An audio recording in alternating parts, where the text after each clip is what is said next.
Баршаңызға сәлем. Мың бір кеңес арнасында шиенің адам денсаулығына пайдасы туралы ақпаратпен бөлісетін боламын.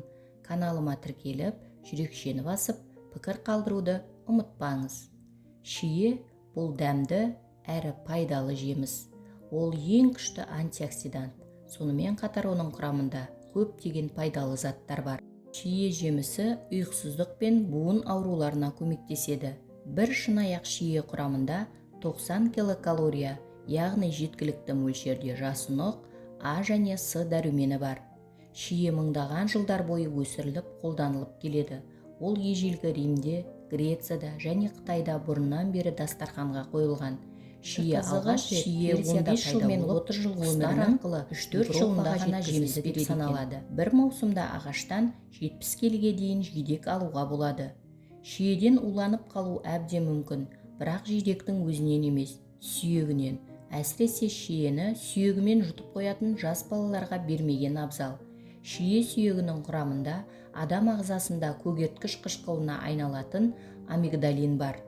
Шие маусымы мамыр мен шілде аралығы. Осы уақыт ішінде сіз оны тұтынып қана қоймай, мұздатқышқа салып, жыл бойына сақтап үлгергеніңіз жөн. Шие артық майдан арылуға көмектеседі. Зерттеушілер жоғары калориялы диета ұстанған, ауыз қуыратын шие ұнтағын жеген егеуқұйрықтар шие жемеген егеуқұйрықтарға қарағанда әлде қайда аз салмақ қосқандығын анықтаған. Шие басқа жемістерге қарағанда антиоксиданттарға бай.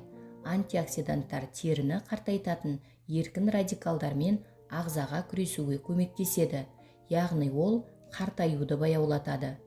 Зерттеушілер жарты кесе шие немесе бір стакан шие шырыны бұлшықеттің қабынуын азайтады деп сендіреді, яғни бұлшықет ауруы азаяды.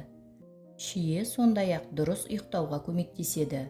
Ол мелатониннің, яғни адамның ішкі сағатын басқаратын ұйқы гормонының жалғыз табиғи көзі. Сондықтан шие шырынын оянғаннан жарты сағаттан кейін және кешкі асқа 30 минут қалғанда ішу керек. Осылайша мелатонин гормонының өндірісі арта түседі. Альцгеймер қоғамдастығы есте сақтау қабілетін жақсартатын тағамдар тізіміне шиені қосты. Мұның себебі шие құрамында антиоксиданттардың көп мөлшерде болуы, яғни Альцгеймерге шалдыққан егде жандарға шие жемісі жақсы көмектеседі. Шие жемісі жүрекке пайдалы. Оның құрамында калий көп. Ол жүрек соғу жиілігін және қан қысымын реттеуге көмектеседі. Сонымен қатар гипертония қаупін азайтады. Шиедегі фитостеролдар холестерин деңгейін төмендетуге көмектеседі. Шие аспирин дәрісін алмастыра алады. Ғалымдар шие құрамында аспириндегіге ұқсас қабынуға қарсы заттар бар екенін анықтады. Бір дәріні 20 жидек жанама әсерлерінсіз алмастыра алады.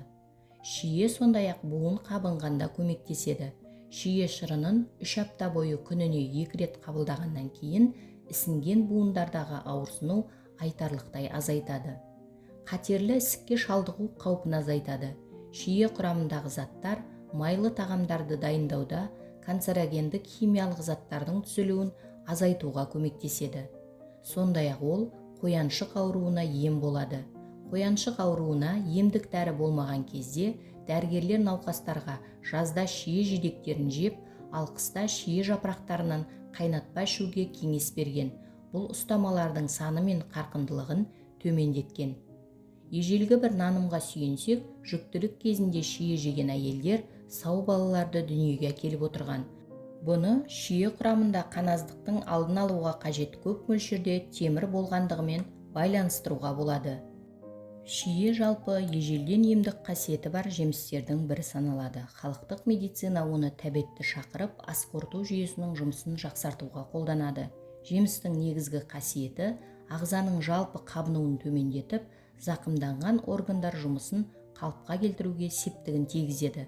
Шие сөлі артық салмақты адамдардың қан қысымы мен тыныс алуын реттеуге де қауқарлы. Биологтардың мәліметінше шие шырыны мен тосабы зәр шығару жүйесінің жұмысын да реттей алады. Ал ерте кездері ата-бабаларымыз іші өткен, ұшынған адамға шие бұтағын суға қайнатып ішкізген.